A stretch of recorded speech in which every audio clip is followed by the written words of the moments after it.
আমার মনের প্রিয়রা, তোমরা কেমন আছো? চলো আজকের ভিডিওটা এখানেই শুরু করলাম।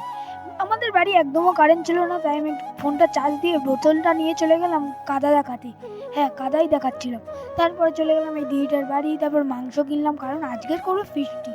একটা চিপস খেতে খেতে মাথায় বুদ্ধি এলো, চলো মাংস অনেক কিছু করা যাক, তোমাদের বলবো না এখন, তোমরা না হলে তো জেনে যাবে, ভিডিও দেখবে না।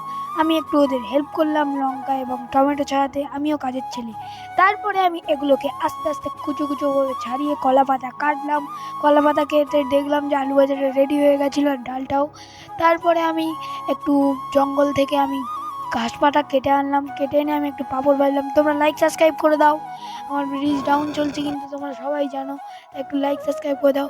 এখন আমি নিয়ে যাচ্ছি বাড়ি, কারণ আমার দিদার বাড়িতে কেউ নেই, বাড়িতে দিয়ে এসেছি। আর আমি একটা থামস আপ নিয়ে চলে গেছিলাম আবারও রিভিউ দিতে। তারপরে আমি এগুলোকে খেয়ে নিলাম কারণ খুব খিদে পাচ্ছিল। চলো আর এবার মিষ্টি দই খাই। আজকের ব্লগটা এত পর্যন্ত, চলো তোমাদের সঙ্গে দেখা হচ্ছে অন্য কোনো ব্লগে।